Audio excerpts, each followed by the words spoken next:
നമസ്കാരം. 24ന്റെ പ്രിയ പ്രേക്ഷകർക്ക് വാർത്താ പ്രഭാതത്തിലേക്ക് സ്വാഗതം. ഇന്ന് ഏപ്രിൽ 26 ശനിയാഴ്ചയാണ്. ഒരുപാട് വാർത്തകൾ പ്രതീക്ഷിക്കുന്ന ഒരു ദിവസം കൂടിയാണ്. ഏറ്റവും ശ്രദ്ധേയം അല്ലെങ്കിൽ ഏറ്റവും ലോകമുറ്റുനോക്കുന്ന വാർത്താ കേന്ദ്രം വത്തിക്കാനാണ്. ഫ്രാൻസിസ് മാർപ്പാപ്പയ്ക്ക് വിട ചൊല്ലാൻ ലോകമൊരുങ്ങുകയാണ്. പൊതുദർശനം സെയിൻറ്റ് പീറ്റേഴ്സ് ബസിലിക്കയിൽ പൂർത്തിയായി. ഇനി സംസ്കാര ചടങ്ങുകളാണ്. ഇന്ത്യൻ സമയം ഉച്ചയ്ക്ക് 1:30 കൂടിയാണ് സംസ്കാര ചടങ്ങുകൾ ആരംഭിക്കുക. അതിനിടെ ഇപ്പോൾ ഇന്ന് പുലർച്ചെ വരുന്ന ഒരു പ്രധാനപ്പെട്ട വാർത്ത പാകിസ്ഥാനിലെ ബലൂചിസ്ഥാൻ ലിബറേഷൻ ആർമിയുടെ നേതൃത്വത്തിലുള്ള ആക്രമണം, അവർ ആസൂത്രണം ചെയ്ത ആക്രമണത്തിൽ പാക് സൈനികരടക്കം കൊല്ലപ്പെട്ടു എന്ന വാർത്ത വരുന്നുണ്ട്.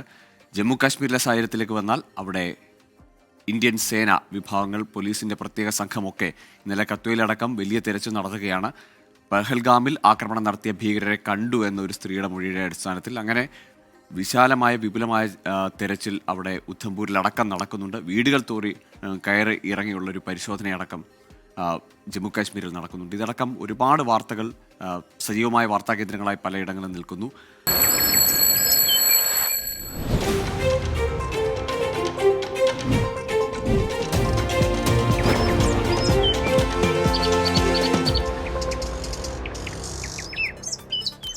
മോർണിംഗ് ന്യൂസിലേക്ക് വിശദമായി കടക്കുന്നു. ഫ്രാൻസിസ് മാർപ്പാപ്പയ്ക്ക് വിട ചൊല്ലാൻ ലോകം.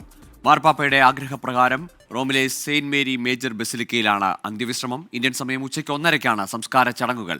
കർദിനാൾ സംഘത്തിന്റെ തലവൻ ജൊവാനി ബാറ്റിസ്റ്റയുടെ മുഖ്യ കാർമ്മികത്വത്തിലാണ് ചടങ്ങുകൾ. സെയിന്റ് പീറ്റേഴ്സ് ബസിലിക്കയിലെ പൊതുദർശനത്തിൽ പതിനായിരങ്ങളാണ് മാർപ്പാപ്പയ്ക്ക് അന്തിമോപചാരം അർപ്പിക്കാനെത്തിയത്.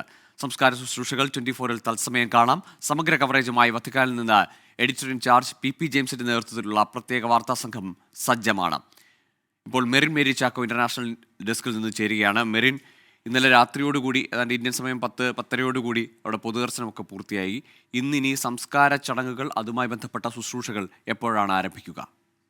ഗോകുൽ, തങ്ങളുടെ പ്രിയ നേതാവ് അല്ലെങ്കിൽ പ്രിയ പാപ്പയ്ക്ക് വിട നൽകാൻ ഒരുങ്ങുകയാണ് വിശ്വാസ സമൂഹം. വലിയ ഇടയന് വിട നൽകാൻ ഒരുങ്ങുകയാണ് വിശ്വാസ സമൂഹം. ഇന്ത്യൻ സമയം ഉച്ചയ്ക്ക് 1:30 സംസ്കാര ചടങ്ങുകൾ നടക്കുക. ഇന്നലെ തന്നെ, കഴിഞ്ഞ ദിവസങ്ങളിലെല്ലാം തന്നെ സെൻറ്റ് പീറ്റേഴ്സ് ചത്വരത്തിൽ പൊതുദർശനത്തിന് വെച്ച ഭൗതിക ശരീരത്തിൽ പതിനായിരങ്ങളാണ് അന്തിമോപചാരം അർപ്പിക്കാനായി എത്തിയത്. ഇപ്പോൾ തന്നെ ലോക നേതാക്കളെല്ലാം തന്നെ ഈ ഒരു ചടങ്ങിനായി പങ്കെടുക്കുന്നതിന്, സംസ്കാര ശുശ്രൂഷകളിൽ പങ്കെടുക്കുന്നതിനായി എത്തിക്കഴിഞ്ഞു. കോളേജ് ഓഫ് കർദിനാൽസിന്റെ മുഖ്യ തലവനായിട്ടുള്ള ജോവാനി ബാറ്റിസ്റ്റയുടെ നേതൃത്വത്തിലായിരിക്കും ഈ ശുശ്രൂഷ ചടങ്ങുകൾ നടക്കുക. ഫ്രാൻസിസ് മാർപ്പാപ്പയുടെ ആഗ്രഹപ്രകാരം റോമിലെ സെന്റ് മേരി മേജറിലാണ് അദ്ദേഹത്തിന്റെ സംസ്കാരം നടക്കുക. അതായത് സെന്റ് പീറ്റേഴ്സ് ബസിലിക്കയിൽ നിന്നും ഏകദേശം 4 കിലോമീറ്റർ അകലെയാണ് ഈ Saint Mary Major Basilica. Pope തന്നെ നേരത്തെ തന്നെ അദ്ദേഹത്തിന്റെ മരണപത്രത്തിൽ വ്യക്തമാക്കിയിരുന്നു, തന്നെ അവിടെ സംസ്കരിച്ചാൽ മതിയെന്നും അലങ്കരിക്കരുതെന്നും തൻ്റെ കല്ലറ അലങ്കരിക്കരുതെന്നും അദ്ദേഹം അറിയിച്ചിരുന്നു.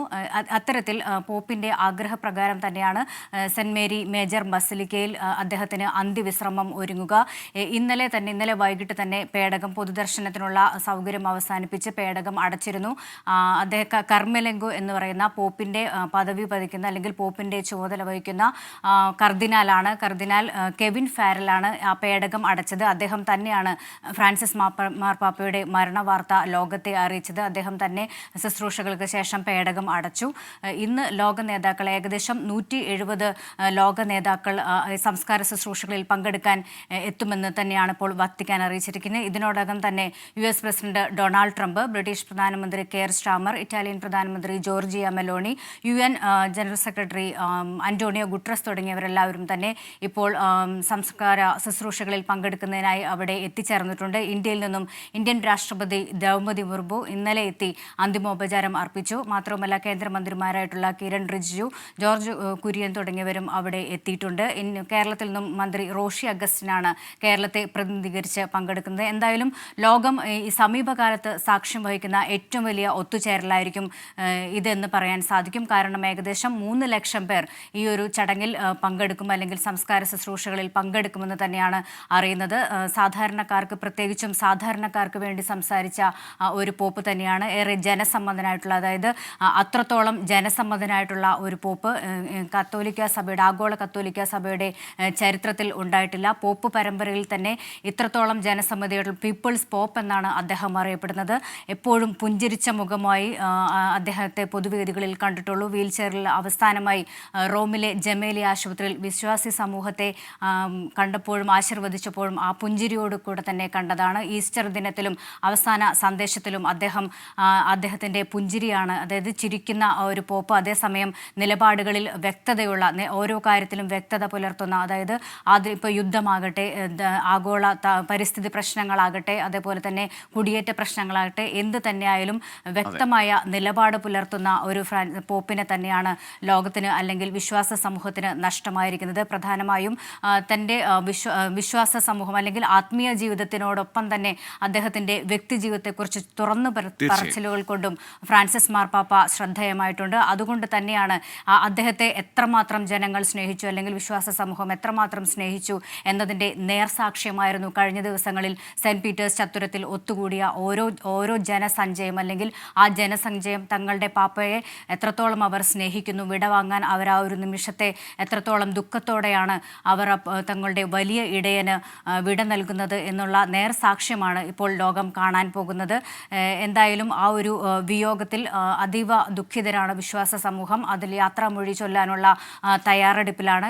റോമിൽ തന്നെ പ്രത്യേക സജ്ജീകരണങ്ങൾ ഒരുക്കി കഴിഞ്ഞിട്ടുണ്ട്. പ്രത്യേക റെയിൽവേ സർവീസുകളെല്ലാം തന്നെ സജ്ജീകരിച്ചിട്ടുണ്ട്. ത്രിതല വിമാനത്താവളത്തിന് സമാനമായ സൗകര്യങ്ങൾ തന്നെയാണ് അവിടെ ഒരുക്കിയിരിക്കുന്നത്. ഗൂഗിൾ മേരി ചാക്കോയാണ് ഇന്റർനാഷണൽ ന്യൂസ് ഡെസ്കിൽ നിന്ന് വിവരങ്ങൾ നൽകിയത്. ഏതായാലും ഈ സംസ്കാര ചടങ്ങുകളിലും അദ്ദേഹത്തിൻ്റെ ജീവിതത്തിൽ പുലർത്തിയ ലാളിത്യമുണ്ട്.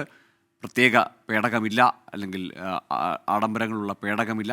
ഏറ്റവും ഒടുവിൽ പൊതുദർശനത്തിന് ഏറ്റവും ഒടുവിൽ അവസരം അശരണർക്കായിരുന്നു. അങ്ങനെ എല്ലാം കൊണ്ടും അദ്ദേഹം ജീവിതത്തിൽ എന്ത് പാലിച്ചോ ദർശനം, അതുതന്നെ സംസ്കാര ചടങ്ങിലടക്കം അത് പിന്തുടരണമെന്ന നിർദ്ദേശം അദ്ദേഹത്തിൻ്റെ വിൽപത്രത്തിലടക്കം ഉണ്ടായിരുന്നു. ഇനി പക്ഷേ ലോക സമാധാനത്തിന് വേണ്ടി മതങ്ങളുടെയൊക്കെ അതിർവരമ്പുകൾക്കപ്പുറത്തേക്ക് അതിരുകൾ കടന്ന് സംസാരിക്കാൻ ആരാണ് ഉണ്ടാവുക എന്നൊരു ശൂന്യതയും ചോദ്യവും മാത്രമാണ് ബാക്കിയുണ്ടാവുക. അഭയാർത്ഥികളെ കരുതിയ മാർപ്പാപ്പയാണ് വിടവാങ്ങുന്നതെന്ന് സിറോ മലബാർ സഭ major archbishop Mar Raphael Thattil 24-നോട്. സ്നേഹത്തിൻ്റെ ഭാഷയായിരുന്നു ഫ്രാൻസിസ് മാർപ്പാപ്പയുടേതെന്നും നിലപാടുകൾ കൊണ്ട് ശ്രദ്ധേയനായിരുന്നു അദ്ദേഹമെന്നും മാർ റാഫേൽ തട്ടിൽ അനുശോചിച്ചു. ഇന്ന് വത്തിക്കാനിൽ നടക്കുന്ന സംസ്കാര ശുശ്രൂഷയിലും മാർ റാഫേൽ തട്ടിൽ പങ്കെടുക്കും. വത്തിക്കാനിൽ നിന്ന് 24 എഡിറ്റർ ഇൻചാർജ് പി ജെയിംസ് തയ്യാറാക്കിയ റിപ്പോർട്ടിലേക്ക്. ഫ്രാൻസിസ് മാർപ്പാപ്പയുടെ സംസ്കാര ചടങ്ങിൽ പങ്കെടുക്കാനും അത് റിപ്പോർട്ട് ചെയ്യാനായിട്ട് 24-ൻ്റെ സംഘം റോമിലെത്തിയിരിക്കുകയാണ്. റോമിൽ ലക്ഷക്കണക്കിന് ആൾക്കാർ നാളെ ഒത്തുകൂടും. അതിൽ പങ്കെടുക്കാനായിട്ട് സീറോ മലബാർ സഭയുടെ തലവനും മേജർ ആർച്ച് ബിഷപ്പുമായ മാർ റാഫേൽ തട്ടിൽ ഇവിടെ റോമിലെത്തിയിട്ടുണ്ട്. സെൻറ്റ് പീറ്റേഴ്സ് ബസിലിക്കയിലെ പോയി ഭൗതിക ശരീരം ദർശിക്കുകയും പരിശുദ്ധ പിതാവിന് ഫ്രാൻസിസ് മാർപ്പാപ്പയ്ക്ക് അന്തിമോപചാരം അർപ്പിക്കുകയും ചെയ്തു. ആ അനുഭവങ്ങളെക്കുറിച്ച് മാർ റാഫേൽ തട്ടിൽ സംസാരിക്കും. മേജർ ആർച്ച് ബിഷപ്പ് പരിശുദ്ധ പിതാവിനെ, ഫ്രാൻസിസ് മാർപ്പാപ്പയെ എന്താ പറയുക, എല്ലാ പ്രാവശ്യവും കാണുന്ന ആളാണ്. പക്ഷേ ഇത്തവണ വന്നപ്പോൾ തിരിച്ച് മറുപടിയൊന്നും ഇല്ലാത്ത വിധം ലോകത്തോട് വിട പറഞ്ഞ് ഇരിക്കുകയാണ്. അപ്പോൾ ഈ അവസരത്തിൽ എന്താണ് ഓർമ്മകൾ മനസ്സിലുള്ളത്? റോമിലെത്തിയപ്പോൾ എന്താണ് ഓർക്കുന്നത്?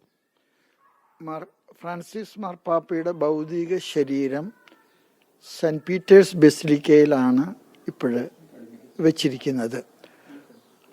മാർപ്പാപ്പയുടെ മൃതശരീരം കണ്ട് അന്ത്യാഭിവാദനങ്ങൾ അർപ്പിക്കാനായിട്ട് ആയിരക്കണക്കിന് മനുഷ്യരാണ്.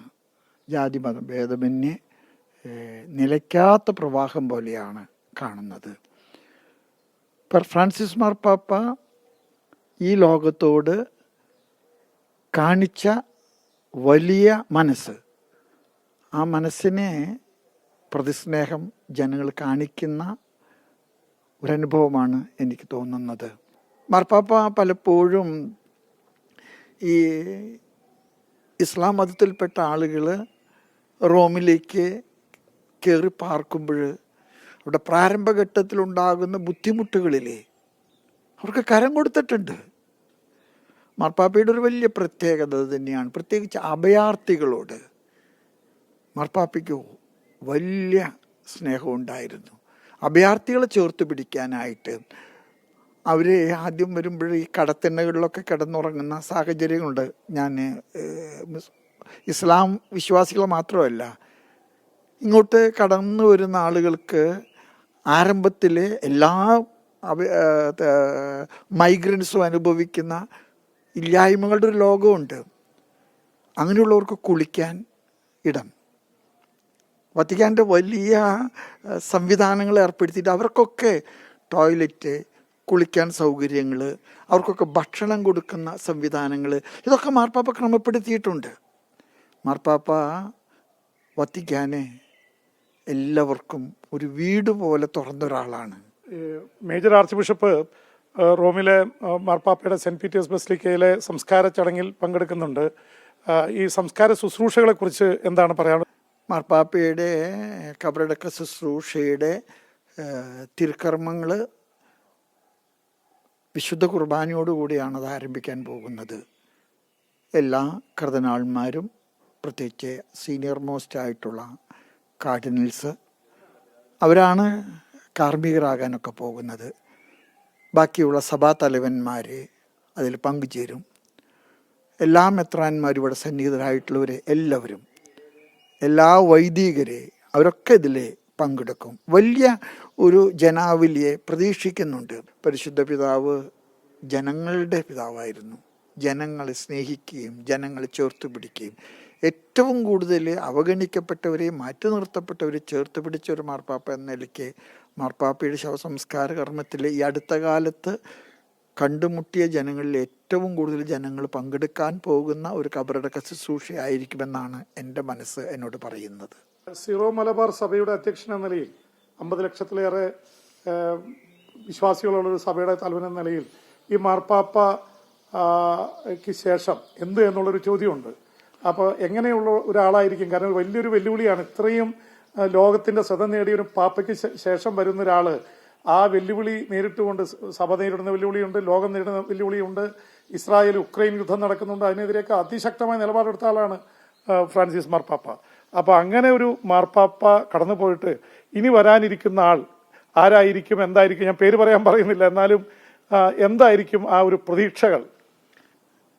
ഈ മാർപ്പാപ്പ തിരഞ്ഞെടുക്കപ്പെടുന്ന സമയത്ത് 2013 മാർച്ച് 13 ഒരിക്കലും ആരും ഊഹാപോഹങ്ങളിൽ പറയാത്ത ഒരു മാർപ്പാപ്പയായിരുന്നു. കത്തോലിക്ക സഭയുടെ മാർപ്പാപ്പന്മാരുടെ തെരഞ്ഞെടുപ്പ് സംബന്ധിച്ചുള്ള ഒരു വലിയ മിസ്റ്ററി അതാണ്. ധാരാളം പേര് കാൻഡിഡേറ്റ്സൊക്കെ നമ്മൾ പറയും, പക്ഷെ ആരാണ് വരുന്നത് എന്ന് ആ സമയത്ത് കർദിനാൾമാർക്ക് പരിശുദ്ധാത്മാവിൻ്റെ പ്രചോദനത്തിൽ സംഭവിക്കാവുന്ന ഒരു വലിയ അത്ഭുതമാണ്. മേജർ ആർച്ച് ബിഷപ്പിന് മാർ റാഫേൽ തട്ടിലിന്റെ പ്രത്യേകം നന്ദി.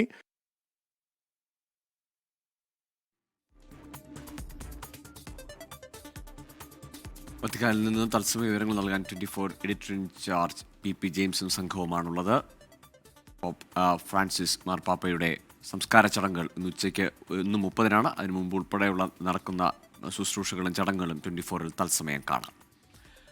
പാകിസ്ഥാനിലെ ബലൂചിസ്ഥാനിൽ സ്ഫോടനം, 10 പാകിസ്ഥാൻ സൈനികർ കൊല്ലപ്പെട്ടു. ആക്രമണത്തിന്റെ ഉത്തരവാദിത്തം ബലൂച്ച് ലിബറേഷൻ ആർമി ഏറ്റെടുത്തു. സുരക്ഷാ ഉദ്യോഗസ്ഥരുമായി പോവുകയായിരുന്ന വാഹനത്തിന് സമീപം ബോംബ് പൊട്ടിത്തെറിക്കുകയായിരുന്നു. ബലൂചിസ്ഥാന്റെ തലസ്ഥാനമായ ക്വറ്റയിലാണ് സ്ഫോടനമുണ്ടായത്. വിനീത VG നൽകും വിശദാംശങ്ങൾ ഡൽഹിയിൽ നിന്ന്. വിനീത, ഇതിപ്പോൾ തുടർച്ചയായി ഈ ബലൂചിസ്ഥാൻ പ്രശ്നം പാകിസ്ഥാന്റെ തലവേദനയാകുകയാണ്. ഒരു വശത്ത് ഇന്ത്യയുമായുള്ള സംഘർഷങ്ങൾ, അതിർത്തിയിലടക്കം വലിയ സൈനിക വിന്യാസത്തിന് നീങ്ങുമ്പോഴാണ് മറുവശത്ത് ബലൂജ് ആർമിയുടെ തുടർച്ചയായ ആക്രമണങ്ങൾ ഉണ്ടാകുന്നത്. ഇതിന്റെ ഉത്തരവാദിത്വം ഏത് വിങ്ങാണ് ബലൂജ് ആർമിയിൽ ഏറ്റെടുത്തിരിക്കുന്നത്?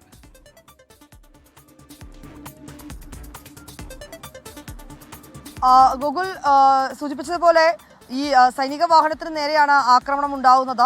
IED ബോംബ് ആക്രമണം എന്നാണ് നമുക്കിപ്പോൾ ലഭ്യമായിരിക്കുന്ന വിവരമനുസരിച്ച് മനസ്സിലാക്കാൻ കഴിയുന്നത്. ഇതിൽ 10 സൈനികർ, പാകിസ്ഥാൻ സൈനികർ കൊല്ലപ്പെട്ടതായിട്ടും അറിയാൻ കഴിയുന്നുണ്ട്.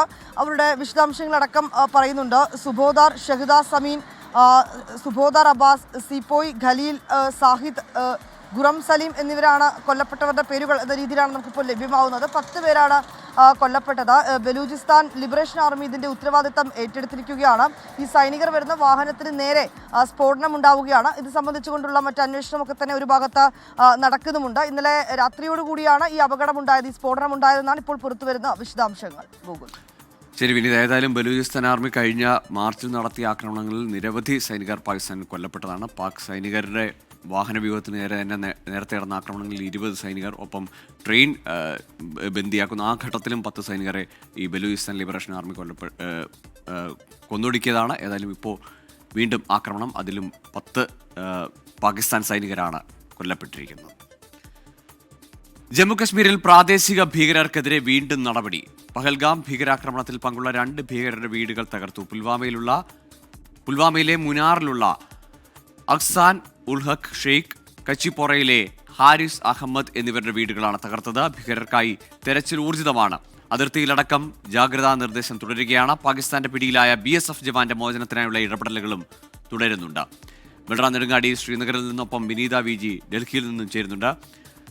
ആദ്യം ബൽറാമിലേക്ക്. ബൽറാം, ഇന്നലെയും കത്വയിലടക്കം വലിയ തിരച്ചിൽ, ഈ ഭീകരരെ കണ്ടു എന്ന ഒരു മൊഴിയുടെ അടിസ്ഥാനത്തിൽ വലിയ പരിശോധന നടന്നതാണ്. ഇന്നിപ്പോൾ കൂടുതൽ ഈ കശ്മീരി ഭീകരർക്കെതിരെയുള്ള നടപടികൾ, വീട് തകർക്കുന്നതടക്കം തുടരുകയാണ്. എങ്ങനെയാണ് അവിടുത്തെ സൈനിക നടപടികൾ പുരോഗമിക്കുന്നത്?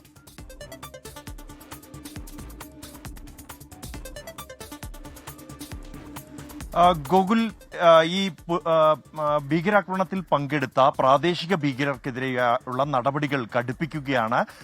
പലയിടങ്ങളിലും ഭീകരർക്ക് വേണ്ടിയുള്ള തെരച്ചിൽ കഴിഞ്ഞ 3 ദിവസമായി സജീവമായി പുരോഗമിക്കുന്നു. പ്രത്യേകിച്ച് ഈ പഹൽഗാം ഭീകരാക്രമണത്തിൽ പ്രാദേശിക സഹായം ലഭിച്ചിട്ടുണ്ടെന്ന സ്ഥിരീകരണമുണ്ട്. അതിൽ നേരിട്ട് പങ്കെടുത്തിരുന്ന 2 ഭീകരർ, ആദിൽ അടക്കമുള്ള ആസിഫ് എന്നീ 2 ഭീകരരുടെ വീടുകൾ കഴിഞ്ഞ ദിവസം തകർത്തിരുന്നു. പ്രാദേശിക ഭരണകൂടവും ഒപ്പം തന്നെ സുരക്ഷാ ഏജൻസികളും ചേർന്നാണ് ഈ നടപടി എടുത്തത്. തുടർച്ചയായി തന്നെ മറ്റ് 2 ഭീകരർ ഈ പഹൽഗാം ഭീകരാക്രമണത്തിന് പ്രാദേശികമായ മറ്റ് സഹായങ്ങൾ ചെയ്തു എന്ന് ഇതിന്റെ വ്യക്തമായ തെളിവുകൾ ലഭിച്ച 2 ഭീകരവാദികളുടെ വീടുകളാണ് തകർത്തിരിക്കുന്നത്. ഈ 2 വീടുകളും പുൽവാമയിലുള്ള വീടുകളാണ്. പുൽവാമയിലെ മുറാനിലുള്ള അസ്ഹാൻ ഉൽ ഹഖ് ഷെയ്ഖ്, ഒപ്പം തന്നെ കച്ചിപ്പോറയിലെ ഹാരിസ് അഹമ്മദ് എന്നിവരുടെ വീടുകളാണ് സുരക്ഷാ സേനയും പ്രാദേശിക ഭരണകൂടവും ചേർന്ന് തകർത്തിരിക്കുന്നത്. ഇത് സ്ഫോടക വസ്തു ഉപയോഗിച്ച് തകർക്കുക തന്നെയാണ് ചെയ്തിരിക്കുന്നത്. ഈ ഒരു നടപടിക്ക് പ്രാദേശികമായ സഹകരണവും സഹായവും ലഭിച്ചിരുന്നു എന്ന് തന്നെയാണ് ഏറ്റവും ശ്രദ്ധേയം. 2018 മുതൽ പാകിസ്ഥാനിൽ പോയി പരിശീലനം നേടിയ ഒരു ഭീകരനാണ് അസ്ഫാൻ. ഇയാൾ അടുത്തിടെയാണ് മടങ്ങിയെത്തിയത് കശ്മീർ താഴ്വരയിൽ. മടങ്ങിയെത്തിയ ശേഷം നുഴഞ്ഞു കയറി എത്തുന്ന പാകിസ്ഥാൻ ഭീകരവാദികൾക്കുള്ള പ്രാദേശിക സഹായം, അവർക്ക് താമസ സൗകര്യം, അവർക്ക് യാത്രയ്ക്കായുള്ള മറ്റ് സൗകര്യങ്ങൾ അടക്കമുള്ളവ, കൂടാതെ പ്രാദേശികമായുള്ള വിവരങ്ങൾ അവർക്ക് കൈമാറുന്നത് ഉൾപ്പെടെ ആയിരുന്നു ഇയാൾ ചെയ്തു വന്നിരുന്നത് എന്നാണ് സുരക്ഷാ ഏജൻസികൾക്ക് ലഭിച്ചിരിക്കുന്ന വിവരം. ഇതിന്റെ അടിസ്ഥാനത്തിലാണ് ഇത്തരത്തിൽ ഒരു നടപടി എടുത്തിരിക്കുന്നത്. ഒപ്പം തന്നെ അതേസമയം 2023 മുതൽ ലഷ്കർ ഇ തൊയ്ബയിലെ സജീവ അംഗമായി ഹാരിസ് അഹമ്മദ് പ്രവർത്തിച്ചിരുന്നതായുള്ള വിവരം ലഭിച്ചിട്ടുണ്ട്. ഇവർ 2 പേരും ലഷ്കർ ഇ തൊയ്ബയുമായി ചേർന്ന് പ്രവർത്തിക്കുന്ന ഭീകരർ തന്നെയാണ് എന്ന് കണ്ടെത്തുകയും ഈ ഭീകരാക്രമണത്തിൽ അവരുടെ പങ്ക് സംബന്ധിച്ച് വ്യക്തമായ തെളിവുകൾ ലഭിക്കുകയും ചെയ്തിട്ടുണ്ട്. അത് സാക്ഷിമൊഴികളിൽ അടക്കം ഇവർക്കെതിരെ ഉണ്ട് എന്നാണ് നമുക്ക് ലഭ്യമാകുന്ന വിവരം. ഈ ഒരു പശ്ചാത്തലത്തിലാണ് ഈ 2 പേരുടെ വീടുകൾ കൂടി തകർത്തിരിക്കുന്നത്. കൂടുതൽ നടപടികൾ സമാനമായി തന്നെ പ്രാദേശികമായി ഈ ഭീകരവാദത്തിൽ പങ്കെടുത്ത ഭീകരാക്രമണത്തിൽ ഭാഗമായ ആളുകൾക്ക് എതിരെ ഉണ്ടാകും എന്ന് തന്നെയാണ് നമുക്ക് ലഭ്യമാകുന്ന വിവരം. അതേസമയം ഭീകരർക്ക് വേണ്ടിയുള്ള തെരച്ചിൽ ഊർജിതമായി തന്നെ തുടരുകയാണ്. പ്രധാനമായും ഈ ഭീകരാക്രമണത്തിൽ പ്രാദേശിക സഹായത്തിന് അപ്പുറത്തേക്ക് പാകിസ്ഥാനിൽ നിന്നുള്ള നിർദ്ദേശങ്ങൾ അനുസരിച്ച് തന്നെയാണ് ഈ ഒരു ആക്രമണം നടത്തിയത് എന്ന സ്ഥിരീകരണം ഉണ്ട്. ഇതിന്റെ അടിസ്ഥാനത്തിലാണ് കൃത്യമായുള്ള തയ്യാറെടുപ്പുകളോടെ, മാസങ്ങളോളം നീണ്ട തയ്യാറെടുപ്പുകളോട് കൂടിയാണ് ഈ ഭീകരർ എത്തിയത് എന്നും ഉള്ള വിവരം വ്യക്തമായിരിക്കുന്നത്. ഭീകരർക്ക് വേണ്ടിയുള്ള തെരച്ചിൽ പ്രധാനമായും പലയിടങ്ങളിൽ, അതായത് ഈ പഹൽഗാം താഴ്വര താഴ്വരയിൽ ഭീകരർക്ക് വേണ്ടിയുള്ള തെരച്ചിൽ ഇപ്പോൾ 4ാം ദിവസത്തിലേക്ക് എത്തിയിരിക്കുന്നു. അവിടെ അരിച്ചുപെറുക്കിയുള്ള തെരച്ചിൽ നടത്തുന്നു. ഒപ്പം തന്നെ പീർപഞ്ചാൽ മേഖലയിൽ ഭീകരർ ഉള്ളതായുള്ള വിവരം ലഭിച്ചിട്ടുണ്ട്. അത്തരത്തിൽ ഇവരുടെ രേഖാചിത്രത്തിന്റെ അടിസ്ഥാനത്തിൽ ഈ മേഖലയിൽ ഭീകരർ ഉണ്ട് എന്നുള്ള ഒരു വിവരം മൊഴി ഇവർക്ക് ലഭിച്ചതിന്റെ അടിസ്ഥാനത്തിലാണ് ഈ ഭീകരർക്ക് വേണ്ടി പീർപഞ്ചാൽ മേഖലയിലും തെരച്ചിൽ ആരംഭിച്ചിരിക്കുന്നത്. CRPFന്റെ വലിയൊരു സംഘത്തെ തന്നെ ഇവിടെ വിന്യസിച്ച് തെരച്ചിൽ പുരോഗമിക്കുകയാണ്. ഈ മേഖലയുടെ ഭൗമശാസ്ത്രപരമായ പ്രത്യേകത തന്നെയാണ് ഈ തെരച്ചിൽ കൂടുതൽ ദുർഘടമാക്കി മാറ്റുന്നതും ഇത്രത്തോളം നീണ്ടുപോകുന്നതും. ഇവരെ കണ്ടെത്തുന്നതിനായി ഈ മേഖല കിലോമീറ്ററുകളോളം പരന്നു കിടക്കുന്ന പരസ്പരം ബന്ധിപ്പിക്കപ്പെട്ട വനമേഖലയാണ്. ഇടതൂർന്നു നിൽക്കുന്ന പൈൻമരക്കാടുകളാണ് ഇവിടെയെല്ലാം തന്നെയുള്ളത്. ആകാശമാർഗമുള്ള തെരച്ചിൽ സാധ്യമല്ല, അല്ലെങ്കിൽ പ്രായോഗികമല്ല പലയിടങ്ങളിലും ഇടതൂർന്ന കാടുകളായതിനാൽ തന്നെ. കൂടാതെ ഡ്രോണുകൾ ഉൾപ്പെടെ കഴിയാവുന്ന ഇടങ്ങളിൽ ഉപയോഗിക്കുന്നുണ്ടെങ്കിൽ പോലും അതിലൂടെയും എല്ലാ ഇടങ്ങളിലും എത്താൻ കഴിയുന്നില്ല. അതിനാൽ തന്നെ മാനുഷികമായ തെരച്ചിൽ, സൈന്യത്തെ ഗ്രൗണ്ടിൽ ഇറക്കി ഓരോ ഇടത്തും തെരച്ചിൽ നടത്തുക എന്നുള്ളത് തന്നെയാണ് ഇവരുടെ സങ്കേതം കണ്ടെത്തുന്നതിൽ പ്രായോഗികമായ ഏകമാർഗം. ആ ഒരു നടപടി തന്നെയാണ് ഇപ്പോൾ പുരോഗമിച്ചുകൊണ്ടിരിക്കുന്നതും. ഗൂഗിൾ നെടുങ്ങാടിയാണ് ശ്രീനഗറിലെ തെരച്ചിൽ സംബന്ധിച്ച സൈനിക നടപടികൾ സംബന്ധിച്ച വിശദാംശങ്ങൾ നൽകിയത്. ഇനി വിനീത വിജി ഉണ്ട് ഡൽഹിയിൽ നിന്ന്. ഇന്ത്യൻ BSF ജവാൻ ഇപ്പോൾ പാക് കസ്റ്റഡിയിലാണ്. മോചനം സംബന്ധിച്ച നടപടിക്രമങ്ങൾ എവിടെ വരെയായി എന്ന് വിനീത പറയും. വിനീത, ഈ കഴിഞ്ഞ ദിവസങ്ങളടക്കം ഫ്ലാഗ് മീറ്റിംഗിൽ പങ്കെടുക്കുന്നില്ല പാകിസ്ഥാൻ, മുഖം തരുന്നില്ല. ഇനി ഏത് തരത്തിലുള്ള ഒരു ചർച്ച അല്ലെങ്കിൽ എങ്ങനെയാണ് അദ്ദേഹത്തെ മടക്കിക്കൊണ്ടുവരാൻ ഇന്ത്യ ആലോചിക്കുന്നത്?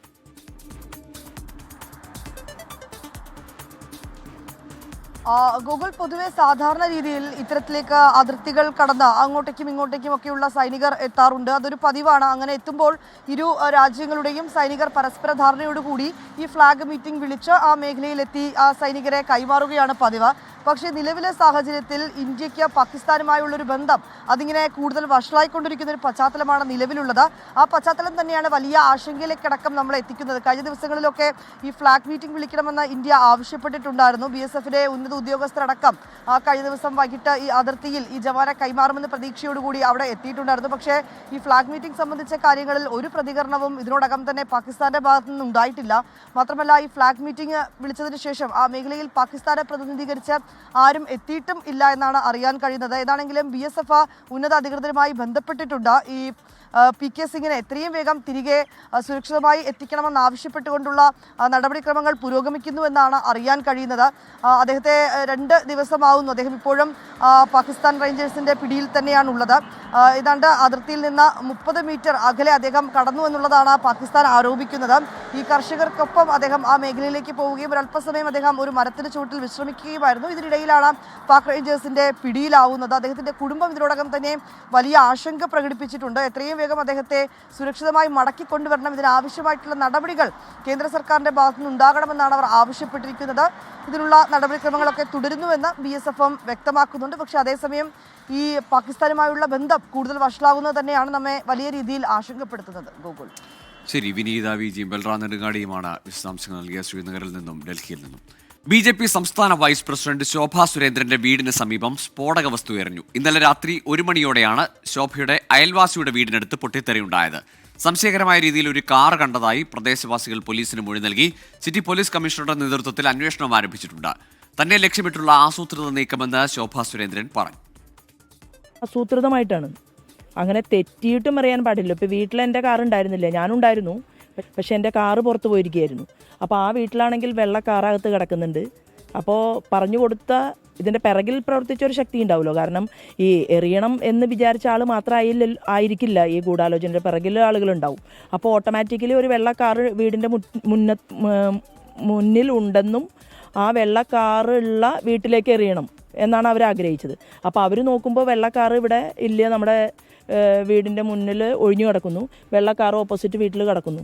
അപ്പോൾ ഇത് എന്തായാലും നല്ല ജോലിക്കല്ലല്ലോ വന്നിട്ടുള്ളത്. അതുകൊണ്ട് മനസാന്നിധ്യത്തോടു കൂടിയിട്ട് സ്ഫോടനം നടത്തിയിട്ട് പോകാൻ പറ്റില്ലല്ലോ. അപ്പോൾ അതിൻ്റെ ഒരു രണ്ടും തമ്മിൽ വളരെ കുറഞ്ഞ ഡിസ്റ്റൻസേ ഉള്ളൂ, 2 വീടിൻ്റെയും എൻട്രൻസ് തമ്മിൽ. സൂരജ് സജിയുണ്ട് തൃശ്ശൂരിൽ നിന്ന് വിശദാംശങ്ങളുമായി. സൂരജ്, വലിയ ഗൂഢാലോചനയടക്കം ആരോപിക്കുന്നുണ്ട് ശോഭാ സുരേന്ദ്രൻ. ഈ എന്ത് തരത്തിലുള്ള സ്ഫോടക വസ്തുവാണ് ഉപയോഗിച്ചത്? ഈ കാറ് സംബന്ധിച്ച് ഈ പ്രദേശവാസികൾ സംശയം പറഞ്ഞ കാറിനെ സംബന്ധിച്ച് എന്തെങ്കിലും CCTV ദൃശ്യങ്ങളോ സൂചനകളോ ലഭിക്കുന്നുണ്ടോ പോലീസിന്? ഗൂഗിൾ ഇന്നലെ രാത്രിയെല്ലാം തന്നെ ഈ മേഖലയിൽ വ്യാപകമായ പരിശോധനകളായിരുന്നു പോലീസ് നടത്തിയത്. പ്രധാനമായും ഈ CCTV ദൃശ്യങ്ങൾ ശേഖരിക്കുകയായിരുന്നു പോലീസ്. പക്ഷെ അപ്പോഴും നിരവധി വാഹനങ്ങൾ കടന്നുപോയി എന്നുള്ളതാണ് പോലീസ് പറയുന്നത്. പക്ഷേ ഇവർ പറയുന്ന സമയത്ത് സംബന്ധിക്കുന്ന ഒരു വ്യക്തത ഇല്ലാത്തത് കൊണ്ട് തന്നെ ഈ ദൃശ്യങ്ങൾ കേന്ദ്രീകരിച്ചുകൊണ്ടുള്ള അന്വേഷണം മുന്നോട്ട് കൊണ്ടുപോകാൻ കഴിഞ്ഞിട്ടില്ല എന്നുള്ളതാണ് പോലീസിൽ നിന്ന് ലഭിക്കുന്ന വിവരം. ശോഭാ സുരേന്ദ്രന്റെ വീടിന് മുന്നിൽ ഈ നേരെ എതിർവശത്തുള്ള വീടിന് മുൻവശത്താണ് ഈ സ്ഫോടന വസ്തു പൊട്ടിത്തെറിച്ചത്. വലിയ ശബ്ദത്തോടു കൂടി പൊട്ടിത്തെറിക്കുകയായിരുന്നു. എന്താണ് സംഭവിച്ചതെന്ന് അറിയാൻ വേണ്ടി ഈ വീടിന് പുറത്തേക്ക് എല്ലാവരും എത്തിയ സമയത്ത് മാത്രമാണ് ഇത്തരത്തിലൊരു വലിയ രീതിയിൽ ഒരു പൊട്ടിത്തെറി ഉണ്ടായി എന്ന കാര്യം ഇവർ മനസ്സിലാക്കുന്നത്. പിന്നീട് പോലീസിനടക്കം വിവരം കൈമാറുകയായിരുന്നു. അതിന്റെ അടിസ്ഥാനത്തിൽ ACP അടക്കം തൃശൂർ ACP അടക്കം ഈ മേഖലയിലെത്തി പരിശോധനകൾ നടത്തുകയും ചെയ്തു. ഇതിൽ പ്രധാനമായും നാട്ടുകാർ ചൂണ്ടിക്കാണിക്കുന്നത് എങ്ങനെയാണ്, ഈ സമയത്ത് 4 പേർ ബൈക്കിലെത്തി എന്നൊരു സംശയമാണ് ഇവർ മുന്നോട്ട് വയ്ക്കുന്നത്. അതോടൊപ്പം തന്നെ ഇതിന് തൊട്ടപ്പുറത്ത് പുതൂർക്കര ജംഗ്ഷനാണ്. ആ ജംഗ്ഷനിൽ ഇവർ ഒരു കാറ് ഒരു സംശയാസ്പദമായ സാഹചര്യത്തിൽ പാർക്ക് ചെയ്തിരുന്നു എന്നുകൂടി പറയുന്നുണ്ട്. അതാണ് ഈ പല ആശങ്കകൾക്കും ഇടയാക്കുന്നത്. എന്തായാലും ഇവർ പറയുന്നത് എന്താണ് ഇതിന് പിന്നിൽ സംഭവിച്ചത് എന്നതിൽ കൂടുതൽ വ്യക്തത വരുത്തണം എന്നുള്ളതാണ് ഇവരുടെ ഒരു ആവശ്യമായി പറയുന്നത്. എന്തായാലും ശോഭാ സുരേന്ദ്രൻ നമുക്കൊപ്പം ചേരുകയാണ്. പോലീസ് പറയുന്നത് ഇതുവരെ ഒരു പരാതി ലഭിച്ചിട്ടില്ല, അതുകൊണ്ട് തന്നെ കേസെടുക്കാൻ കഴിയില്ല എന്നുള്ളതാണ്. ഇനി ആരാണ് പരാതി കൊടുക്കേണ്ടത്? കാരണം അയൽവക്കത്തെ വീടുകളിലെല്ലാം തന്നെ പോലീസ് മൊഴിയെടുത്തു. അതിനുശേഷം നമ്മുടെ വീട്ടിൽ വന്ന് മൊഴിയെടുത്തു. അപ്പോൾ ഈ സാഹചര്യം ഉണ്ടായി എന്ന് അവർക്ക് ബോധ്യപ്പെട്ടു. സ്ഫോടക വസ്തുവിൻ്റെ അവശിഷ്ടങ്ങൾ അവർ കണ്ടെത്തി കൊണ്ടുപോയി. ഇനി എന്ത് പരാതി കൊടുക്കേണ്ടത്? അതൊരു അനുചിതമായിട്ടുള്ളൊരു മറുപടിയായി പോയി. കാരണം നമ്മൾ അറിഞ്ഞിട്ടില്ല. പോലീസ് അധികാരികളുടെ ഭാഗത്തു നിന്ന് അങ്ങനെ ഉണ്ടാകാൻ പാടുള്ളതാണോ? ഇത്രയും ഉയർന്ന ഉദ്യോഗസ്ഥന്മാർ വരികയും സംഭവസ്ഥലം പരിശോധിക്കുകയും തൊട്ടടുത്ത വീടുകളിലെല്ലാം ആളുകളുമായിട്ട് സംസാരിക്കുകയും ഒക്കെ ചെയ്യുമ്പോൾ ഓട്ടോമാറ്റിക്കലി അത് എഴുതിയെടുക്കില്ലേ? ഇനി രേഖാമൂലം നമ്മൾ പ്രിന്റ് ചെയ്തിട്ട് കയ്യിൽ കൊടുക്കണോ പരാതി അല്ലെങ്കിൽ ഒരു കേസ്? അത് തന്നെയാണ് ഈ പ്രശ്നമെന്ന് പറയുന്നത്. ഇത്രയും സമയം കയ്യിലുണ്ടായിട്ടും CCTV ക്യാമറകൾ ഉണ്ടായിട്ടും ഇത് കണ്ടുപിടിക്കണം എന്നുള്ള താല്പര്യം പോലീസിനില്ല എന്നാണ് അപ്പം അതിനർത്ഥം. അല്ല, അപ്പം അത് അങ്ങനെ നടക്കട്ടെ. പോലീസ് അധികാരികൾ കൂടി അപ്പോൾ അക്രമികളുടെ കൂടെയാണ് എന്നുള്ള തലത്തിലേക്ക് നമ്മളൊക്കെ സംസാരിക്കേണ്ട ഒരു സാഹചര്യത്തിലേക്ക് വരട്ടെ. അപ്പോൾ ആ സമയത്ത് ബാക്കി പറയാം. എന്തായാലും ഗൂഗിൾ ഇതുവരെയും ഈ വിഷയത്തിൽ കേസെടുത്തിട്ടില്ല. പോലീസ് എന്തായാലും വിശദമായ അന്വേഷണം നടക്കുന്നുണ്ട്. ഇന്ന് ബോംബ് സ്ക്വാഡും അതോടൊപ്പം തന്നെ മറ്റ് ഏജൻസികളടക്കം എത്തിയുള്ള പരിശോധന. ഏതായാലും ശോഭാ സുരേന്ദ്രൻ, ഈ പോലീസ് ഇതുവരെ കേസെടുക്കാത്തതിലും ഒരു ആക്ഷേപം ഉന്നയിക്കുന്നുണ്ട്. പോലീസിന്റെ ഭാഗത്തുനിന്ന് വിശദമായ പരിശോധനകൾ നടക്കുന്നുണ്ട്. അത് ഏത് തരത്തിലാണ് ഈ ആക്രമണം നടന്നത്, ആരാണ് അതിന് പിന്നിലെന്ന് വിശദമായ അന്വേഷണം നടക്കുന്നുണ്ട് എന്നാണ് സൂരജ് സജീവ് തൃശ്ശൂരിൽ നിന്ന് നൽകുന്ന വിവരം. CPIM സംസ്ഥാന സമിതി ഇന്ന് തുടങ്ങും. പാർട്ടി കോൺഗ്രസിന്റെ റിപ്പോർട്ടിംഗും ചർച്ചയുമാണ് 2 ദിവസത്തെ സംസ്ഥാന സമിതിയുടെ പ്രധാന അജണ്ട. സംസ്ഥാന സമ്മേളനത്തിന്റെ അവലോകനവും യോഗത്തിൽ നടക്കും. സംസ്ഥാന സെക്രട്ടേറിയറ്റ് അംഗങ്ങളുടെ ചുമതലകൾ സംബന്ധിച്ച നിർദ്ദേശവും സംസ്ഥാന സമിതിയിൽ അവതരിപ്പിക്കും. നിലമ്പൂർ ഉപതെരഞ്ഞെടുപ്പ്, തദ്ദേശഭരണ തെരഞ്ഞെടുപ്പ് എന്നിവയും സംസ്ഥാന സമിതിയിൽ ചർച്ചയായേക്കും. ആശാ വർക്കേഴ്സ് സെക്രട്ടേറിയറ്റിന് മുന്നിൽ നടത്തുന്ന അനിശ്ചിതകാല രാപ്പകൽ സമരം ഇന്ന് 76-ാം ദിവസത്തിലേക്കും നിരാഹാര സമരം 38-ാം ദിവസത്തിലേക്കും കടന്നു. 4ാം ഘട്ട സമരപരിപാടിയായി കാസർഗോഡ് നിന്ന് തുടങ്ങുന്ന സമരയാത്രയ്ക്കുള്ള ഒരുക്കങ്ങൾ ആരംഭിച്ചതായി ആശാ ഹെൽത്ത് വർക്കേഴ്സ് അസോസിയേഷൻ അറിയിച്ചു. മെയ് 5-ന് കാസർഗോഡ് നിന്ന് ആരംഭിച്ച് മെയ് 17-ന് തിരുവനന്തപുരത്തെത്തുന്ന രീതിയിലാണ് യാത്ര. ഓണറേറിയം 21,000 രൂപയായി ഉയർത്തുക, 5 ലക്ഷം രൂപ വിരമിക്കൽ ആനുകൂല്യം നൽകുക തുടങ്ങിയ ആവശ്യങ്ങൾ ഉന്നയിച്ചാണ് ഫെബ്രുവരി 10-ന് ആശാ വർക്കേഴ്സ് രാപ്പകൽ സമരം ആരംഭിച്ചത്. മെയ് 2-ന് പ്രധാനമന്ത്രി നരേന്ദ്രമോദി ഉദ്ഘാടനം നിർവഹിക്കാനിരിക്കുന്ന വിഴിഞ്ഞം അന്താരാഷ്ട്ര തുറമുഖത്തിലെ ഒരുക്കങ്ങൾ വിലയിരുത്താനായി മുഖ്യമന്ത്രി പിണറായി വിജയൻ ഇന്ന് തുറമുഖം സന്ദർശിക്കും. വൈകുന്നേരം 5 മണിക്കാണ് സന്ദർശനം. തുറമുഖ ഉദ്ഘാടനത്തോടനുബന്ധിച്ച് മുഖ്യമന്ത്രി പിണറായി വിജയനെ മുഖ്യ രക്ഷാധികാരിയാക്കി സംഘാടക സമിതി നേരത്തെ രൂപീകരിച്ചിരുന്നു. തുറമുഖ വകുപ്പ് മന്ത്രി VN വാസവൻ സ്വാഗത സംഘം ചെയർമാനും മന്ത്രിമാരായ സജി ചെറിയാൻ, വി ശിവൻകുട്ടി, GR അനിൽ എന്നിവർ രക്ഷാധികാരികളുമാണ്. ജില്ലയിലെ MLA-മാരും MP-മാരും ഉൾപ്പെടെ 77 അംഗങ്ങൾ ഉൾപ്പെട്ടതാണ് സ്വാഗത സംഘം. 6 സബ് കമ്മിറ്റികളും രൂപീകരിച്ചിട്ടുണ്ട്. അന്താരാഷ്ട്ര തുറമുഖത്തിന്റെ 1-ാം ഘട്ടം കമ്മീഷൻ ചെയ്യുന്നതിനൊപ്പം 2-ാം ഘട്ടത്തിന്റെ നിർമ്മാണ പ്രവർത്തനങ്ങൾ ആരംഭിക്കാൻ കഴിയുമെന്ന പ്രതീക്ഷയിലാണ് സർക്കാർ. തൃശൂർ വാടാനപ്പള്ളിയിൽ വീട്ടിൽ മരിച്ച നിലയിൽ കണ്ടെത്തിയ വൃദ്ധ ദമ്പതികളുടെ പോസ്റ്റ്മോർട്ടം ഇന്ന് നടക്കും. വാടാനപ്പള്ളി നടുവിൽക്കര ബോധാനന്ദ വിലാസം സ്കൂളിന് സമീപത്തെ കുടുവത്ത് പറമ്പിൽ പ്രഭാകരനും ഭാര്യ കുഞ്ഞിപ്പെണ്ണുമാണ് മരിച്ചത്. കുഞ്ഞിപ്പെണ്ണിന്റെ വീട്ടിലെ കിടപ്പുമുറിയിലും പ്രഭാകരൻ വീടിന്റെ മുറ്റത്ത് മരിച്ചു കിടക്കുന്ന നിലയിലുമാണ് ഇന്നലെ കണ്ടെത്തിയത്. ഇരുവരും മാത്രമാണ് വീട്ടിൽ താമസിച്ചു വരുന്നത്. ഇവരെ പാലിയേറ്റീവ് കെയർ പ്രവർത്തകരാണ് പരിചരിച്ചു വന്നിരുന്നത്. ഇതിനായി പാലിയേറ്റീവ് കെയർ പ്രവർത്തകർ വീട്ടിലെത്തിയപ്പോഴാണ് ഇരുവരും മരിച്ചു കിടക്കുന്ന വിവരം അറിഞ്ഞത്. പ്രായാധിക്യം കൊണ്ടുള്ള മരണമാകാമെന്നും സംഭവത്തിൽ ദുരൂഹതയില്ലെന്നുമാണ് പോലീസിന്റെ പ്രാഥമിക നിഗമനം. പോസ്റ്റ്മോർട്ടത്തിന് ശേഷം മാത്രമേ കൃത്യമായ മരണകാരണം അറിയാനാകുമെന്നും പോലീസ് അറിയിച്ചു. തിരുവനന്തപുരം പൊഴിയൂർ മഹാദേവ ക്ഷേത്രത്തിലെ ശീവേലിക്കിടെ ഇടഞ്ഞ പാറശാല ശിവശങ്കരനെ തളച്ചു. 4 മണിക്കൂർ നീണ്ട പരിശ്രമത്തിനൊടുവിലാണ് ആനയെ തളച്ചത്. മേഘ്ന മുരളിയുണ്ട് തിരുവനന്തപുരത്ത് നിന്ന് വിശദാംശങ്ങളുമായി. മേഘ്ന, ഇന്നലെ അവിടെ മതിലും മരങ്ങളും അടക്കം തകർത്തെറിഞ്ഞുകൊണ്ട് പാറശാല ശിവശങ്കരൻ നിൽക്കുകയായിരുന്നു. വലിയ പരിഭ്രാന്തി ഉണ്ടായിരുന്നു. എപ്പോഴാണ് തളച്ചത്? മറ്റ് നാശനഷ്ടങ്ങൾ, ആളുകൾക്ക് പരിക്ക് ഒന്നുമില്ലല്ലോ അല്ലേ? ഗോകുൽ, ഇന്നലെ രാത്രി ഉടനീളം ജനങ്ങൾക്ക് പരിഭ്രാന്തി പരത്തിക്കൊണ്ടാണ് പാറശാല ശിവശങ്കരന്റെ ഒരു സഞ്ചാരം ഉണ്ടായിട്ടുണ്ടായിരുന്നത്. അത് വലിയ തരത്തിൽ അപകടമുണ്ടായേക്കാവുന്ന ഒരു സഞ്ചാരം കൂടി, അല്ലെങ്കിൽ ആന ഇടഞ്ഞത് വലിയ തരത്തിൽ ഒരു പരിഭ്രാന്തി പരത്തി. പക്ഷേ പിന്നീട് നീണ്ട 4 മണിക്കൂർ നീണ്ട ഒരു പരിശ്രമത്തിനൊടുവിലാണ് ഇപ്പോൾ പാറശാല ശിവശങ്കരനെ തളക്കാൻ കഴിഞ്ഞിട്ടുള്ളത്. മറ്റ് ക്ഷേത്രങ്ങളിൽ നിന്നും മറ്റ് വനം വകുപ്പിന്റെയും ഒക്കെ ഉദ്യോഗസ്ഥരും ഒക്കെ എത്തിയാണ് ഇപ്പോൾ ആനയെ തളച്ചിട്ടുള്ളത്. അതിൽ പ്രധാനപ്പെട്ട കാര്യം, മറ്റ് പാപ്പാന്മാരടക്കം എത്തി ഈ ഒരുപാട് മണിക്കൂർ നീണ്ട പരിശ്രമത്തിനൊടുവിൽ ആനയെ തളച്ചു എന്നുള്ളതാണ്. നേരത്തെ സൂചിപ്പിച്ചതുപോലെ തന്നെ നമ്മൾ ഈ ദൃശ്യങ്ങളടക്കം കാണുന്നുണ്ടാവും. അതായത് ഈ പല കെട്ടിടങ്ങളും നശിപ്പിച്ച് മരങ്ങളൊക്കെ പിഴുതെറിഞ്ഞുകൊണ്ടായിരുന്നു ആനയുടെ സഞ്ചാരം ഉണ്ടായിരുന്നത്. കൂടാതെ ഈ തിടമ്പേറ്റിയിട്ടുണ്ടായിരുന്ന ആളെ ആന തള്ളി താഴെയിടുന്ന ഒരു സാഹചര്യം കൂടി ഉണ്ടായിരുന്നു. പക്ഷേ ആർക്കും ഗുരുതര പരുക്കുകളില്ല എന്നുള്ളതാണ് ഇപ്പോൾ വ്യക്തമാകുന്നത്. കൂടാതെ ഈ ആന എന്ന് പറയുന്നത് ശിവശങ്കരൻ പാറശാല മഹാദേവ ക്ഷേത്രത്തിലെ ആനയാണ്. ഇപ്പോൾ പൊഴിയൂർ മഹാദേവ ക്ഷേത്രത്തിൽ നിന്ന് ആനയെ പാറശാല മഹാദേവ ക്ഷേത്രത്തിലേക്ക് മാറ്റുകയും ചെയ്തിട്ടുണ്ട്. ഈ നാശനഷ്ടങ്ങൾ ഒഴിച്ചു നിർത്തിയാൽ മറ്റ് ഗുരുതര പരിക്കുകളൊന്നും ആർക്കും ഇല്ല എന്നുള്ളതാണ് മനസ്സിലാക്കുന്നത്. ശരി, മേഘ്ന മുരളിയാണ് തിരുവനന്തപുരത്ത് നിന്ന് വിശദാംശങ്ങൾ പങ്കുവച്ചത്. ആരോഗ്യ മേഖലയിൽ മികച്ചൊരു ചുവടുവെപ്പിന് ഒരുങ്ങുകയാണ് കോഴിക്കോട് കോർപ്പറേഷൻ. കുറഞ്ഞ ചെലവിൽ ആരോഗ്യ പരിശോധനകൾ നടത്താനായി സ്ഥാപിച്ച ഡയഗ്നോസ്റ്റിക് സെന്റർ ഉടൻ പ്രവർത്തനം ആരംഭിക്കും. സാധാരണക്കാരായ പൊതുജനങ്ങൾക്ക് പദ്ധതി ഗുണകരമാകും. ഒരു തദ്ദേശ സ്ഥാപനം മുൻകൈയെടുത്ത് സ്ഥാപിക്കുന്ന ആദ്യത്തെ ഡയഗ്നോസ്റ്റിക് സെന്ററാണ് ഇത്.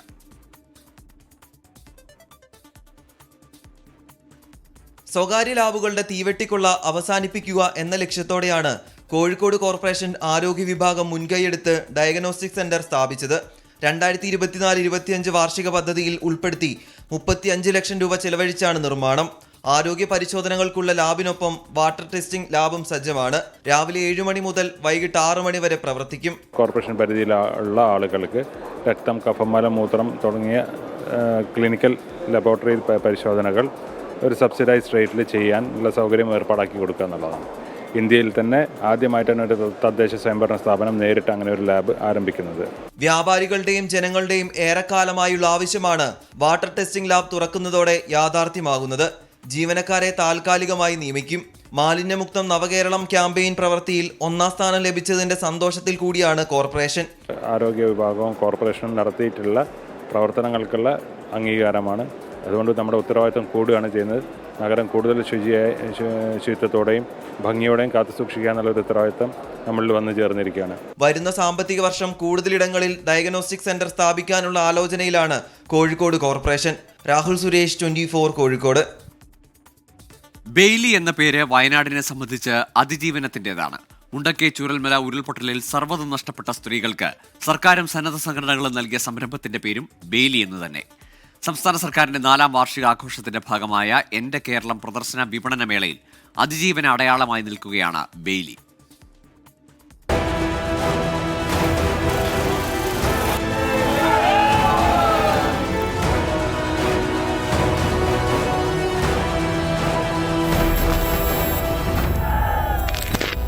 എന്റെ കേരളം പ്രദർശന വിപണനമേളയുടെ കവാടത്തിലുണ്ട് ആ പാലം. എല്ലാം തകർന്നടിഞ്ഞവർക്ക് മുന്നിൽ പ്രത്യാശ നൽകിയ സൈനിക കരുത്തിന്റെ പ്രതീകം.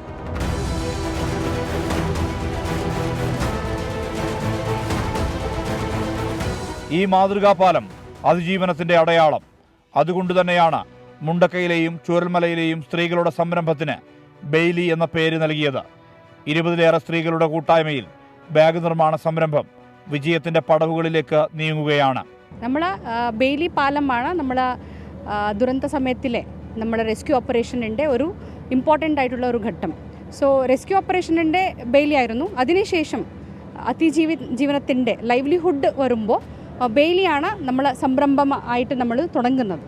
ഏറ്റവും ഇമ്പോർട്ടൻ്റ് ആയിട്ട് പറയേണ്ടത് ദുരന്തബാധിതരുടെ അവരുടേതായിട്ടുള്ള ഒരു സംരംഭമാണ്. So we are all very proud of it. So അതിൻ്റെ ഒരു ഡിസ്പ്ലേയും ഇവിടെയുണ്ട്. എൻ്റെ കേരളം പ്രദർശന വിപണനമേളയിൽ മുണ്ടക്കൈ ചൂരൽമല നിവാസികളുമുണ്ട്.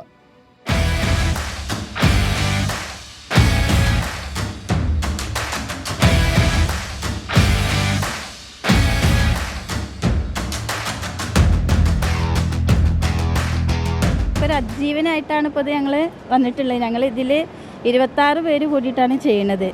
അപ്പോൾ അവിടെ കുറേ ആൾക്കാർ ഇരുന്ന് തയ്ച്ചിട്ട് ഇവിടെ കൊണ്ടുത്തരും. ഞങ്ങൾ ഇവിടുന്ന് സ്റ്റാളിൽ നിന്ന് വിൽക്കുകയാണ് ചെയ്യുന്നത്. ഇത് ഒരു അതിജീവനായിട്ട് കണ്ട എല്ലാവരും സഹായിക്കണം. ഈ വിധം വിവിധ സംരംഭങ്ങൾക്ക് കരുത്തു പകർന്നാണ് എൻ്റെ കേരളം മേള വയനാട് SKMJ സ്കൂൾ മൈതാനിയിൽ പുരോഗമിക്കുന്നത്. 24 വയനാട്. വലിയ ഇടയന് വിട.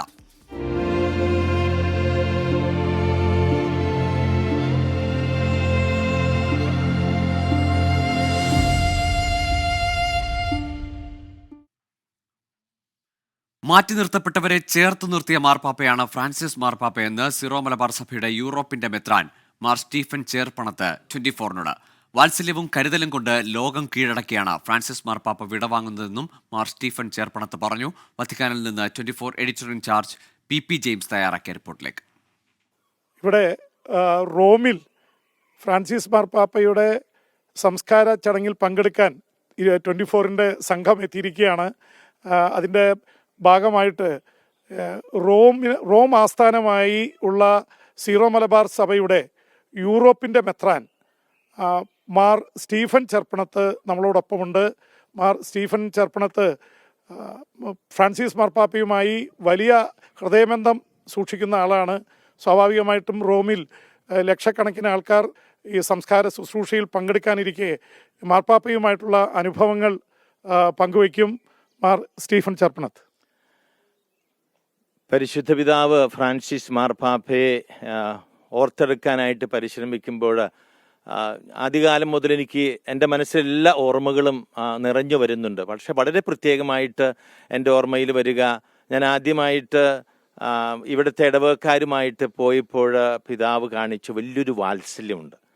അത് എൻ്റെ മനസ്സിൽ ഓർക്കുന്നു. പിന്നെ ഞാൻ മെത്രാനായിട്ട് അഭിഷിക്തനായിട്ട് കടന്ന് ചെന്നപ്പോൾ എൻ്റെ വീട്ടുകാരുമായിട്ട് ചെന്ന് കഴിഞ്ഞപ്പോൾ വീട്ടുകാരോടും എല്ലാവരോടും ആ ഒരു കുശലാന്വേഷണം ഉണ്ടല്ലോ, അത് പിതാവിൻ്റെ ഓരോരുത്തരോടുമുള്ള വലിയ കൺസേണും താല്പര്യവും നമ്മളോടൊരു കാര്യങ്ങൾ ചോദിക്കുന്നതിലുള്ള ആ പിതാവിന് നമ്മളോടൊരു വാത്സല്യം കാണുകയുണ്ടായി. അവസാനമായിട്ട് അതുമായി ബന്ധപ്പെട്ട് ഈ സീറോ മലബാർ സഭയ്ക്ക് വേണ്ടിയിട്ട് റോമിൽ ഒരു ബസിലിക്ക അനുവദിച്ചു തന്നത് പരിശുദ്ധ പിതാവ് ഫ്രാൻസിസ് മാർപ്പാപ്പയാണ്.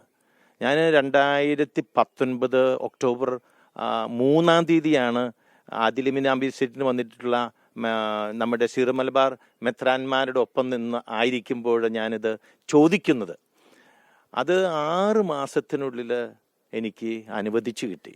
അതായത് പാപ്പായുടെ ഇച്ഛാശക്തിയുടെ ഒരു വലിയ ഫലമാണ് ആ ഡിഗ്രി ഞങ്ങൾക്ക് കിട്ടിയത്. ഒപ്പം തന്നെ സീറോ മലബാർ സഭയോടുള്ള, പ്രത്യേകിച്ച് നിത്യ നഗരമായ റോമിൽ താമസിക്കുന്ന 5000-6000-ഓളം പേരുണ്ട്, അവരോടുള്ള വലിയ വാത്സല്യം.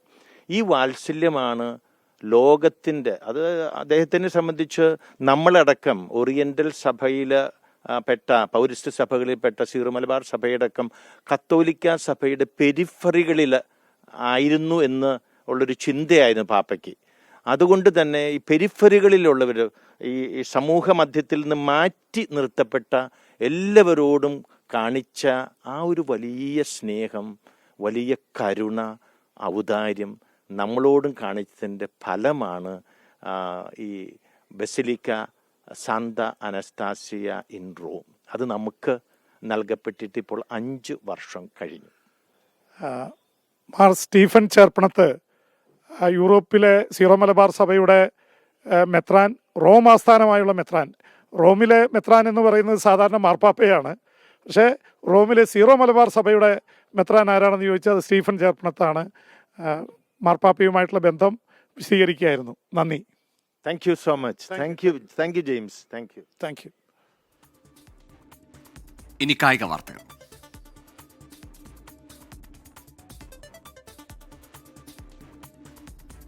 സൂപ്പർ കപ്പ് ഫുട്ബോളിൽ സെമി ഫൈനൽ ലക്ഷ്യമിട്ട് കേരള ബ്ലാസ്റ്റേഴ്സ് ഇന്നിറങ്ങും. വൈകിട്ട് 4:30 നടക്കുന്ന മത്സരത്തിൽ മോഹൻ ബഗാനാണ് എതിരാളികൾ.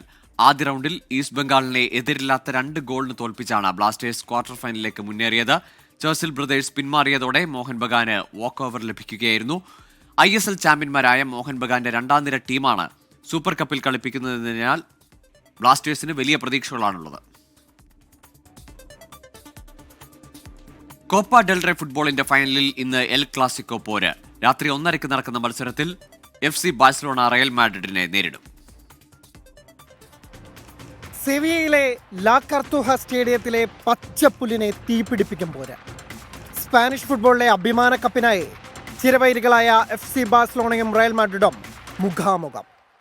കോപ്പ ദെൽ റേ ടൂർണമെന്റിലെ ഗോട്ട് ടീമായ ബാഴ്സലോണയുടെ ലക്ഷ്യം 32ാം കിരീടമെങ്കിൽ റയലിന്റെ നോട്ടം 21ാം കപ്പിൽ. ഹാൻസി ഫ്ലിക്കിന് കീഴിൽ കലക്കൻ ഫോമിലാണ് FC ബാഴ്സലോണ. ഇതേ റയലിനെ തോൽപ്പിച്ച് സ്പാനിഷ് സൂപ്പർ കപ്പ് നേടിയ കറ്റാലൻസിന്റെ ലക്ഷ്യം സീസണിലെ 2ാം കിരീടം. ആർത്തലച്ചെത്തുന്ന ബാഴ്സ ആക്രമണത്തെ തടയാൻ പെടാപ്പാടുപെടുകയാണ് എതിരാളികൾ. ഈ സീസണിൽ 3 തവണ റയലും അതിന്റെ മൂർച്ചയറിഞ്ഞു. സൗഹൃദ മത്സരത്തിൽ 2-1 തോൽവിക്ക് പിന്നാലെ സൂപ്പർ കപ്പിൽ 5-2 ലാലിഗയിൽ 4-0 റയൽ നാണം കെട്ടു. പരിക്കുമൂലം റോബർട്ട് ലെവൻഡോസ്കി ഇല്ലാത്തത് തിരിച്ചടിയെങ്കിലും റാഫിഞ്ഞ ലെമിൻ യമാൽ ജോഡിയിൽ ബാഴ്സയ്ക്ക് ഗോൾ പ്രതീക്ഷകളേറെ. മധ്യനിരയിലെ പെഡ്രിയുടെ ചടുല നീക്കങ്ങളും പ്രതിരോധത്തിൽ കോട്ട കെട്ടി നിൽക്കുന്ന ഇനിഗോ മാർട്ടിനസ് കുബാർസി ജോഡിയും കറ്റാലൻസിന് കരുത്താകും. ചാമ്പ്യൻസ് ലീഗിൽ ക്വാർട്ടറിൽ പുറത്താവുകയും ലാലിഗയിൽ പിന്നിലുമുള്ള റയലിനെത അഭിമാന പോരാട്ടം. തോറ്റാൽ പരിശീലകൻ കാർലോസ് ആഞ്ചലോട്ടിയുടെ കസേര തെറിക്കുമെന്നുറപ്പ്. Kylian Mbappe, Vinicius Junior, Rodrygo, Jude Bellingham ആക്രമണ നിരയിലാണ് റയലിന്റെ പ്രതീക്ഷകളെല്ലാം. Sports desk 24. മുൻ എറണാകുളം ജില്ലാ സെക്രട്ടറി പി രാജുവിന്റെ മരണത്തെ തുടർന്നുണ്ടായ വിവാദത്തിൽ KE ഇസ്മയിൽ വിഭാഗക്കാരായ 17 നേതാക്കൾ കുറ്റക്കാരെന്ന് അന്വേഷണ കമ്മീഷൻ റിപ്പോർട്ട്. ഔദ്യോഗിക നേതൃത്വത്തിനെതിരെ ബോധപൂർവം വിവാദമുണ്ടാക്കിയെന്ന് റിപ്പോർട്ടിൽ പരാമർശം. അന്വേഷണ കമ്മീഷൻ റിപ്പോർട്ട് ജില്ലാ എക്സിക്യൂട്ടീവ് അംഗീകരിച്ചു. S ശ്യാംകുമാർ ചേരുന്നുണ്ട് വിശദാംശങ്ങളുമായി. ശ്യാം, CPIക്ക് വലിയ നാണക്കേടുണ്ടാക്കിയ സംഭവമാണ്. പാർട്ടി ഓഫീസിൽ പൊതുദർശനം വേണ്ട, പാർട്ടി പതാക പുതപ്പിക്കേണ്ട എന്നൊക്കെ കുടുംബം നിലപാടെടുത്തു. ആ നിലപാടിനെ ഒപ്പം നിൽക്കുകയും ചെയ്തു KE ഇസ്മയിലിന്റെ പ്രതികരണം. എന്താണിപ്പോൾ കണ്ടെത്തലുകൾ? അന്വേഷണ കമ്മീഷന്റെ കണ്ടെത്തൽ, ഇനി എങ്ങനെയാവും നടപടി?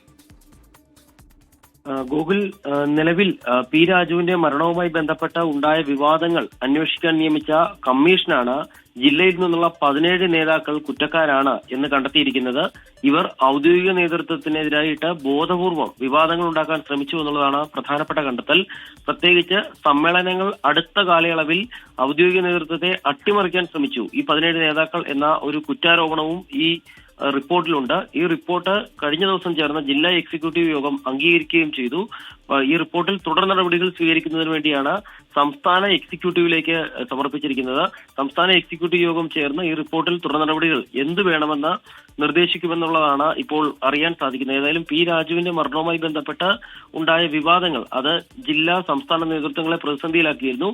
ഇതിനു പിന്നാലെയാണ് അന്വേഷണ കമ്മീഷൻ രൂപീകരിച്ചതും ആ അന്വേഷണ കമ്മീഷൻ 17 പേർ കുറ്റക്കാരാണെന്ന് ഇപ്പോൾ കണ്ടെത്തിയിരിക്കുന്നതും.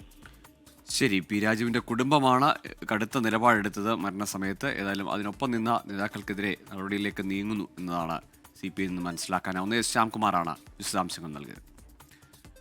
കോഴിക്കോട് ചന്ദനമരം മോഷ്ടിച്ച കേസിൽ പിടികിട്ടാപ്പുള്ളി അറസ്റ്റിൽ. പരപ്പനങ്ങാടി സ്വദേശി മുഹമ്മദ് ഷബീറാണ് അറസ്റ്റിലായത്. സമീർ C മുഹമ്മദ് ഉണ്ട് കോഴിക്കോട് നിന്ന് വിശദാംശങ്ങളുമായി. സമീർ, എവിടെ നിന്നാണ് ഈ പിടികിട്ടാപ്പുള്ളി പിടിയിലായത്?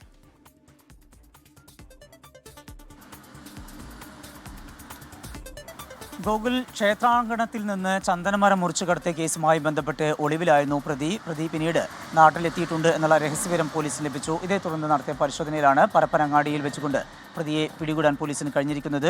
50,000 രൂപ വിലമതിക്കുന്ന ചന്ദനമരമാണ് ക്ഷേത്ര അങ്കണത്തിൽ നിന്ന് മുറിച്ചു കടത്തിയത്. മണ്ണൂർ പിടിപ്പടി ശ്രീ മഹാവിഷ്ണു ക്ഷേത്രത്തിന്റെ പരിസരത്തു നിന്നാണ് ഈ പ്രതി ചന്ദനമരം മോഷ്ടിച്ചു കടത്തിയത്. പിന്നീട് അറസ്റ്റിലായ പ്രതി പിന്നീട് ജാമ്യത്തിലിറങ്ങുകയും ഒളിവിൽ പോകുമായിരുന്നു. ഇതേ തുടർന്നാണ് പോലീസ് പിടികിട്ടാപ്പുള്ളിയായി പ്രഖ്യാപിക്കുകയും തുടർന്നുള്ള അന്വേഷണം അന്വേഷണം പുരോഗമിക്കുകയും ചെയ്തത്. അതിനിടയിലൊന്നും ഈ പ്രതിയെ സംബന്ധിച്ചുള്ള വിവരങ്ങളൊന്നും തന്നെ ലഭിച്ചിരുന്നില്ല.